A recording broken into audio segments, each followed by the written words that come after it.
Hey guys, welcome back to Savage Cooking with Savage Club 5. Today we'll be making our famous Savage sandwich, which has been described as so good and as one of the best sandwiches to ever be eaten. The best thing about the Savage sandwich is you only need 3 ingredients. Bread, jelly, and peanut butter. The first step is to clean your counter You want to have it nice and clean, so that free the of any sandwich debris. is as deluxe as can be. The next step is to take your bread, place it on the cutting board, and cut into 2 About 1/4 to 1/2 width, 1/2 of an inch width slices are optimal. slices of bread. Yes, and you want to cut 2 of these slices, and you want to make them as identical as possible. It's very important. The next step is you take a pickle jar, put a tomato on top of it, and leave that to the side. We'll take care of that later. Okay. This is the most challenging step. You may need parental supervision, but you take your jam And try and to open it. We are so professional because we're the Savage Cooking Squad that we don't need any help. But it might not be that way for everybody. So if you do need help, do not be afraid to ask somebody to help you open your jam. Step 4 is to do with the peanut butter the same as you did with the jam. If you have trouble opening it, do not be afraid to ask for help. It happens to a lot of people, especially people who are just learning how to cook, and it's really not something to be ashamed of. So here we go, opening the peanut butter, just twisting that cap off with a counterclockwise rotation. Step 5 is to clear your cutting board with everything besides your bread.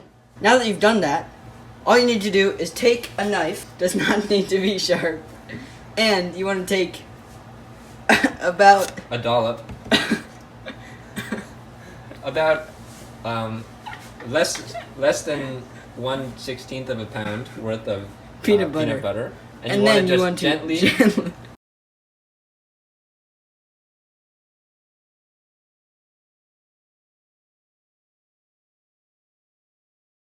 gently gently rub it on. well, yeah, and you want to make sure that all of your bread is covered in peanut butter because people don't like to bite into a sandwich and just get bread. They want the inside, the fillings in every bite. So that's really something important to keep in mind when making the Savage sandwich. Okay, so as you can see, we're putting a second scoop on just to ensure that we cover the whole piece of bread because, as we have said, that's really a crucial aspect of making the Savage sandwich. So here you can see it's nicely spread, and so now we're going to move on to the second slice. Now we're going to take the same knife if you would like. But you can use a different knife if it upsets you. Because not everybody wants to mix their peanut butter and jam. And you want to spread it on just as you did with the peanut butter. You want to The be jam careful. may have some clumps, so you might want to spread those out. Spread out clumps depending on your type of jam. And just like with the peanut butter, you want to spread it around the bread, around the entire surface area of the bread, to ensure that people do taste it and do not just taste bread, because as we've said, that really upsets people. Alright, and now for the final step, what you're going to do, take your tomato, That we take talked your about earlier. peanut butter and jelly knife, Well, or a different knife. and just tap it. Now that you've got this tomato, you're going to want to put it To the side. back on top of the pickle jar and put it to the side. Right. And now for the final step, the assembly.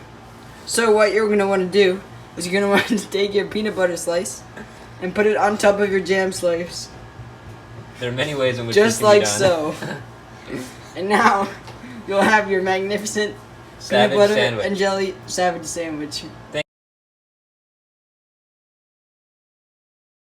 Yeah, and see, that's what the problem was. Because I heard them first. I said, hold on. I said, hold up. Wait a minute. Something ain't right. Because then I start to taste them. I say, and then I start to smell them. So it's like a smell like, tastes like, I was like,